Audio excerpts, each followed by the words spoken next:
Bien-aimés dans le Seigneur, peuple de Dieu, soyez les bienvenus à la célébration de la parole de Dieu, la parole de la victoire. Soyez les bienvenus à la célébration de la parole du triomphe. Soyez les bienvenus en présence de Dieu. Soyez les bienvenus en présence de ses anges, des trônes, des puissances, des principautés. Soyez les bienvenus dans les bras de notre Seigneur, dans le nom précieux de Jésus-Christ. Amen. Bienvenue dans le Seigneur, peuple de Dieu.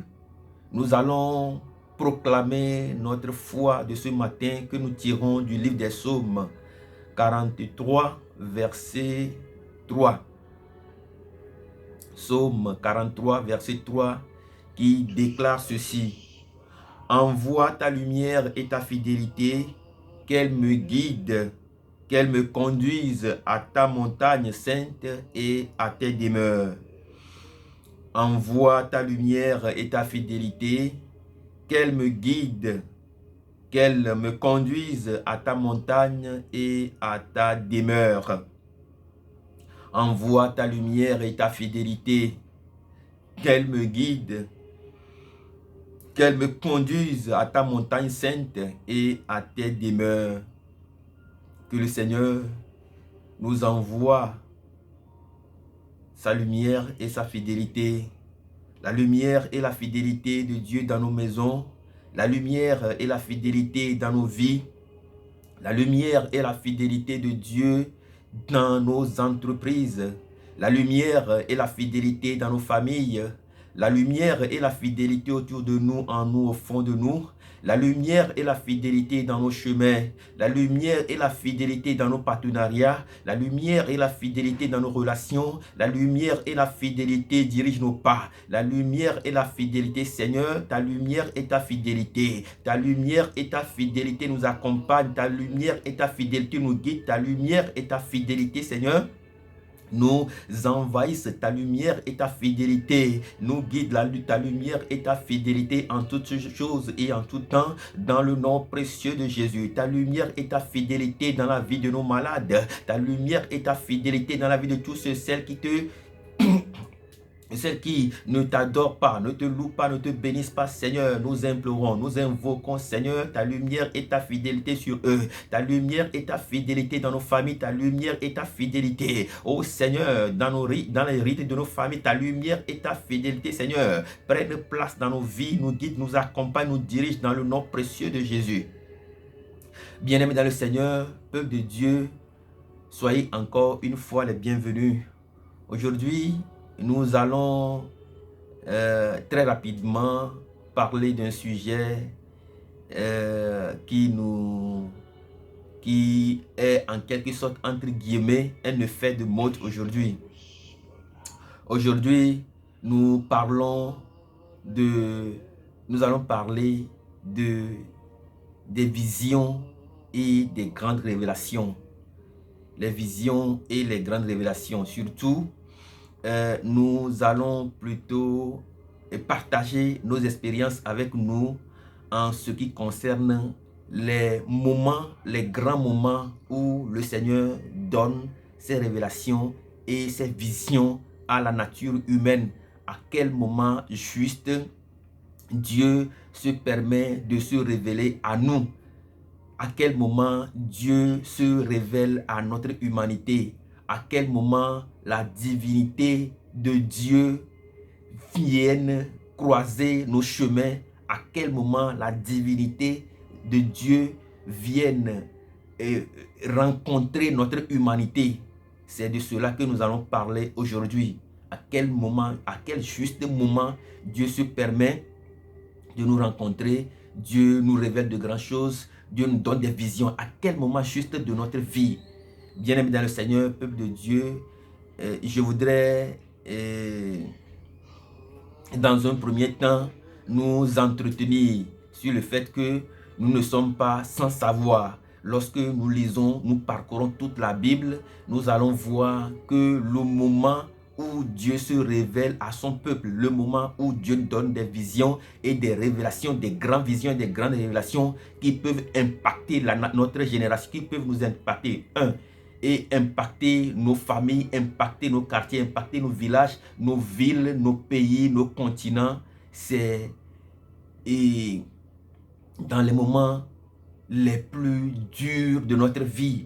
C'est dans les embarras de notre vie. C'est dans les moments les plus difficiles, dans les moments compliqués, dans les moments où personne, même nous, on ne pensait même pas, on ne pense même plus que quelque chose allait se faire. C'est dans ces moments que Dieu se révèle à nous, que Dieu se révèle à l'homme. Lorsque nous prenons dans la parole de Dieu, nous allons voir que lorsque Dieu veut effectivement se révéler, lorsque nous allons voir que lorsque nous prenons le cas, par exemple le cas de Moïse, nous voyons que c'est en Égypte, c'est dans les moments les plus compliqués, les plus difficiles du peuple d'Israël que Dieu s'est révélé à Moïse pour lui donner de grandes révélations et de grandes visions afin de pouvoir changer, impacter même d'abord, dans un premier temps, la vie de Moïse et impacter après coup la vie du peuple d'Israël. Lorsque nous prenons le cas de Daniel, la Bible déclare que Daniel, lorsque nous lisons toute l'histoire de Daniel, nous allons voir que c'est en Babylone que Daniel a été élevé. C'est à Babylone que Daniel a reçu de grandes révélations. Lorsque nous prenons même Ézéchiel, lorsque nous parcourons toute l'histoire d'Ézéchiel, nous allons voir que c'est les moments les plus durs du peuple d'Israël. C'est les moments d'esclavage, c'est les moments les plus compliqués. C'est les moments où tout semble s'écrouler autour du peuple d'Israël que Dieu se révèle à Ézéchiel. Nous voyons des grandes visions que Dieu a données à Ézéchiel, comment Dieu lui a montré la chambre, comment Dieu lui a montré sa chambre, comment Dieu lui a montré son lieu intime, comment à partir de cette grande révélation, Dieu a impacté sa vie et Dieu lui envoie maintenant donner cette grande révélation et cette vision qui peuvent changer désormais la vie du peuple d'Israël. Nous voyons, lorsque nous prenons également le cas de Jean qui a écrit l'Apocalypse, nous voyons que c'est sur l'île de Patmos que Jean a reçu de grandes révélations. Bien-aimés dans le Seigneur, peuple de Dieu, lorsque nous traversons les moments les plus difficiles de notre vie, lorsque nous traversons les moments les plus compliqués, lorsque nous traversons des moments où nous pensons que tout est écroulé autour de nous, que plus rien ne va, plus rien ne marche, qu'est-ce que nous faisons concrètement? Est-ce que nous nous accrochons à Dieu comme ceux que nous venons de citer? Est-ce que nous nous approchons de Dieu? Est-ce que nous nous laissons aller à Dieu? Est-ce que nous nous donnons à Dieu comme les ancêtres de la foi que nous venons de citer? Il y en a beaucoup plus. Nous allons même voir que Pierre, mais c'est dans la prison que Pierre a reçu la plus grande révélation de sa vie. Il ne pensait même pas que dans la prison, un ange pouvait venir le délivrer. C'est dans la prison que Paul et Silas ont reçu de très grandes révélations où, quand ils priaient, le lieu a tremblé, les portes sont ouvertes et ils peuvent finalement sortir. C'est ce que nous voyons, ce que je voudrais souligner ici dans ces passages, c'est que c'est dans ces moments difficiles, où tout semble s'écrouler autour de nous, dans nos faiblesses, dans nos fragilités, dans nos torts, que Dieu se révèle lui-même à nous. Donc, ce que je voudrais nous dire ce matin, je voudrais nous encourager simplement que dans les moments les plus difficiles de l'histoire de notre vie, de nous donner, de nous livrer totalement à Dieu, de faire comme nos aînés, nos ancêtres dans la foi l'ont fait. Ézéchiel qui a reçu de grandes révélations, et Daniel qui a reçu de très grandes révélations. Il y en a beaucoup, il y a beaucoup plus déjà. Tous ceux et celles qui ont reçu de grandes révélations, tous ceux qui ont traversé des grands moments de difficulté, ce sont eux, à ces personnes-là que Dieu a fait de grandes révélations. Nous prenons le cas de Joseph.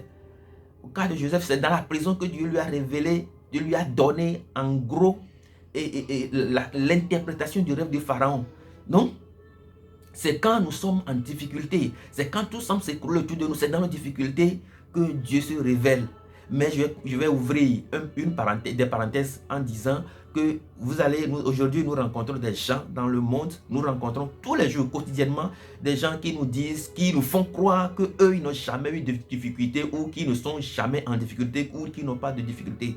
Laissez-moi vous dire très simplement, bien-aimés dans le Seigneur, peuple de Dieu, tout le monde a des difficultés. À l'heure où nous parlons, tout le monde a des difficultés. Même moi qui vous parle actuellement, j'ai des difficultés. Tout le monde a ses difficultés. Tout le monde a ses fardeaux. Tout le monde a ses problèmes. Si Jésus, qui est le Dieu, qui s'est fait homme, a eu de très grandes difficultés, de très grands ennuis, et que finalement, il devrait être accompagné, il devrait être aidé par Simon de Cyrène. Bien-aimé dans le Seigneur, peuple de Dieu, sachons simplement que tout le monde a ses difficultés. Eh bien, je voudrais nous dire que tout ce que nous traversons en ce moment actuellement, tout ce que nous traversons, tout ce que nous vivons actuellement, tous les problèmes que nous traversons actuellement, je voudrais nous dire simplement que Dieu est prêt à nous faire de grandes révélations qui vont pouvoir impacter notre vie personnelle, impacter la vie de nos familles, impacter nos frères et sœurs. Mais est-ce que nous sommes prêts à aller vers Dieu? Est-ce que nous sommes prêts à retourner résolument dans la maison du Seigneur? Est-ce que nous sommes prêts à nous laisser totalement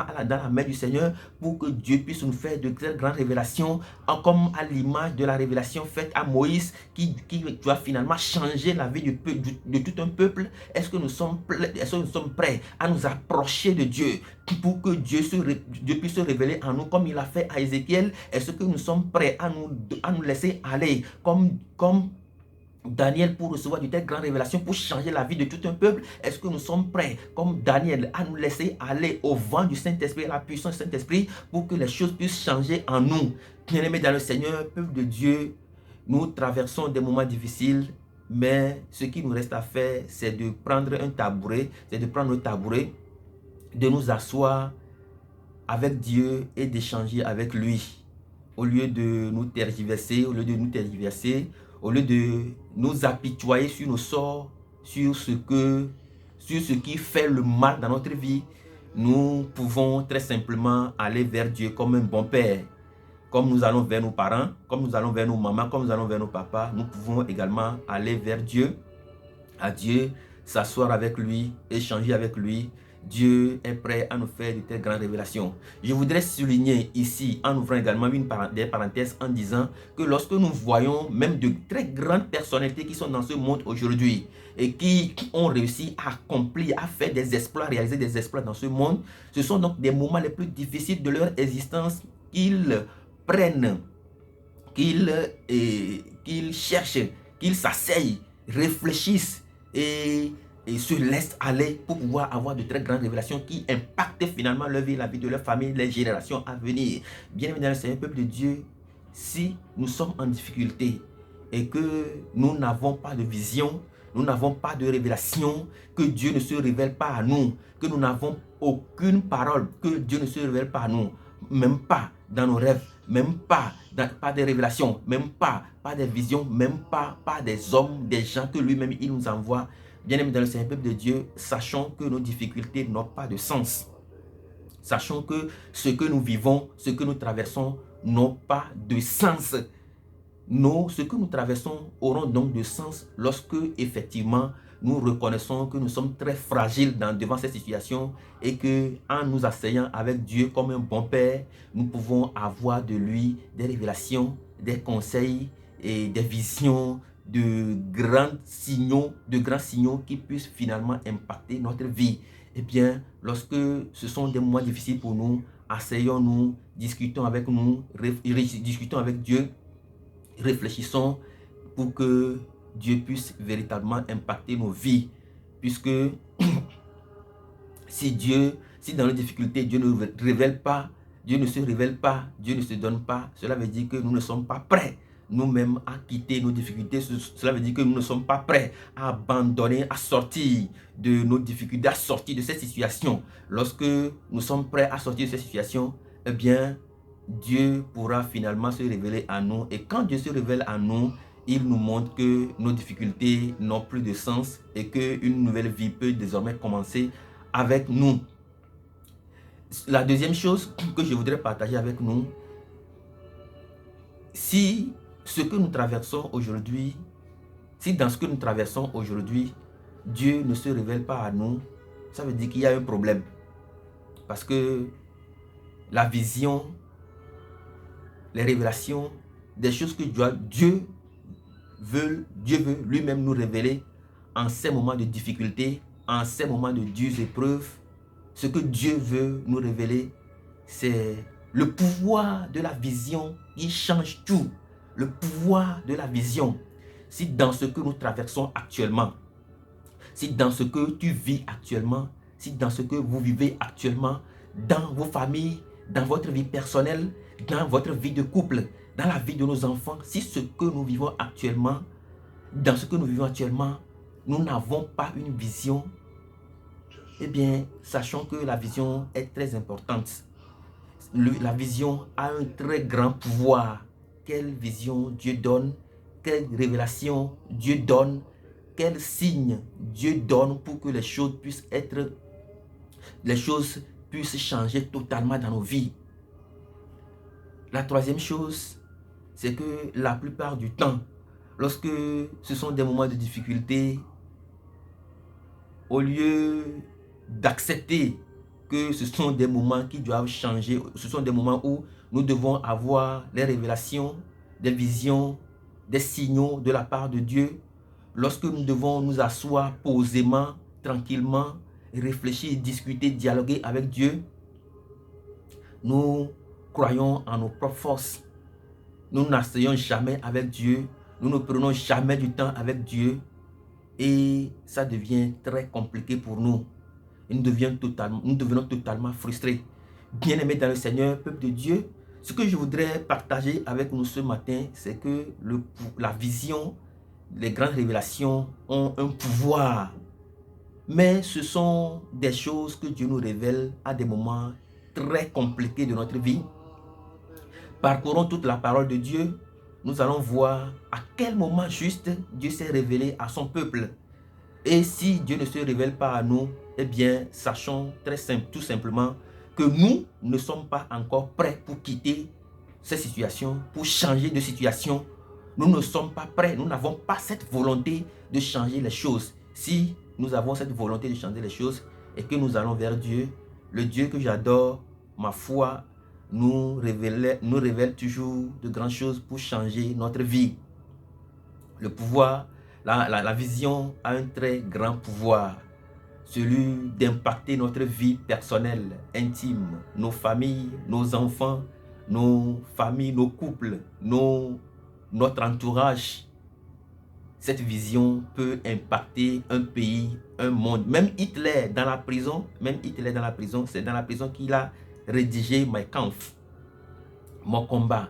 Eh bien, bien-aimé dans le Seigneur de Dieu, dans tes difficultés, dans ce que nous traversons actuellement, qu'est-ce que nous faisons concrètement? À quoi attendons-nous? Qu'est-ce que nous faisons très concrètement pour que Dieu puisse nous visiter et nous révéler la clé qui doit changer cette situation que nous vivons? Peut-être que c'est une maladie et tu dis que tu nommes incurable et tu penses que Dieu ne peut plus absolument rien faire. Eh bien, je nous propose simplement de nous ouvrir à Dieu. Dieu peut donner des visions, pas à nous-mêmes directement, pas à d'autres également. Dieu peut donner des rêves, Dieu peut donner des révélations, Dieu peut donner des messages, même codés, qui peuvent changer totalement nos vies. Car comme le souligne la parole de Dieu dans Luc 1, 37, rien n'est impossible à notre Dieu. Si tu crois dans ton cœur et si tu le confesses que Jésus-Christ est Seigneur et qu'il peut tout faire parce qu'il est Seigneur dans ta vie, bien aimé dans le Seigneur, peuple de Dieu, je ne vois pas ce que tu as dans ta vie, la situation que tu traverses dans ta vie, que Dieu ne peut pas changer. Ou bien c'est toi qui n'a pas la volonté de sortir de cette situation, ou bien c'est toi qui ne veux pas s'asseoir, prendre un siège, s'asseoir et réfléchir, discuter avec notre Dieu, ou bien c'est toi qui ne veux pas revenir résolument dans la maison du Seigneur, ou bien c'est toi qui ne veux pas accepter que toi aussi tu puisses passer par cette situation pour avoir la maturité spirituelle dont nous avons besoin pour construire et reconstruire la vie autour de nous, reconstruire notre monde et reconstruire notre avenir et l'avenir de nos enfants. Dans le nom précieux de Jésus, je nous invite donc, dans ces moments que nous traversons, à revenir à Christ, à nous revenir à Dieu, à avoir cette volonté-là de bien changer, de voir les choses changer, avoir ce désir profond, ce vif désir de voir les choses changer. Est-ce que nous avons le vif désir de voir les choses changer, bien aimé dans le Seigneur, peuple de Dieu? Est-ce que nous avons le désir de voir les choses changer? Est-ce que nous avons cette capacité profonde, cette foi immense, profonde, enracinée en Christ, de voir les choses changer? Ou bien nous attendons que Dieu lui-même va le faire de lui-même? Non, Dieu ne va pas le faire de lui-même. Dieu sait que nous traversons des situations. Dieu sait que ce que nous vivons est terrible, est dur, est lamentable. Dieu sait que nous avons des dilemmes, mais il ne fera absolument rien si on ne lui demande absolument rien.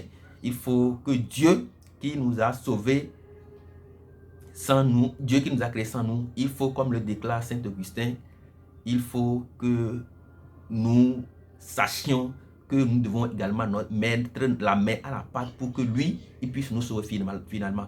Eh bien, si nous traversons des moments les plus difficiles de l'histoire de notre existence, je nous demande simplement d'avoir la volonté, d'avoir ce vif désir de voir les choses changer, d'avoir la foi solidement ancrée en Christ. Il y en a qui, quand ils ont des difficultés, et bien sûr qu'ils connaissent Dieu, mais ils vont dire qu'ils vont aller chercher ailleurs. Le fait de, si tu veux aller chercher ailleurs, je nous convie plutôt à revenir dans la maison du Seigneur et à dialoguer directement avec ton Dieu. Par le sang de l'agneau aujourd'hui, nous avons une très grande ouverture, nous avons une large ouverture à nous approcher du trône de Dieu, du trône de la sagesse, du trône de la victoire, du trône de la délivrance, du trône de la force, de l'amour, de la bonté, à rentrer en compagnie des anges pour que notre vie puisse totalement changer.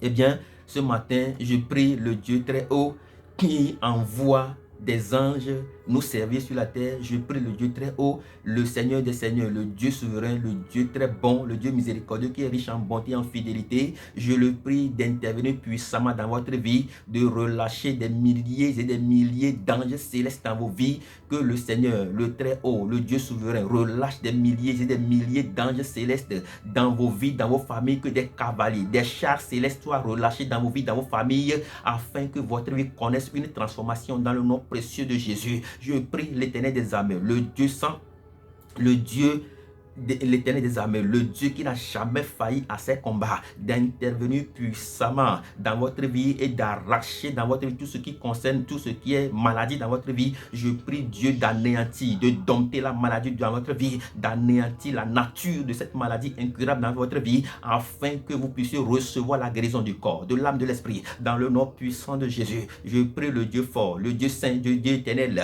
d'intervenir puissamment dans vos vies, dans vos familles, afin que tout ce qu'il y a comme mur de Jéricho soit complètement écroulé ce matin, dans le nom puissant de Jésus. Je prie le Dieu trois fois saint, le Dieu fort, le Dieu saint, le Dieu éternel, d'étendre ta main puissante dans vos familles, afin que tout soit changé dans le nom puissant de Jésus. Je prie le Saint-Esprit, la faveur de Dieu divin, la faveur puissante de la puissance divine, d'intervenir puissamment dans vos vies, afin que la fidélité et la lumière du Père vous touche vos familles, touche votre entourage et vous donne de voir la lumière de Dieu, de voir les choses changer dans votre vie, dans le nom précieux de notre Seigneur Jésus-Christ de Nazareth. Amen.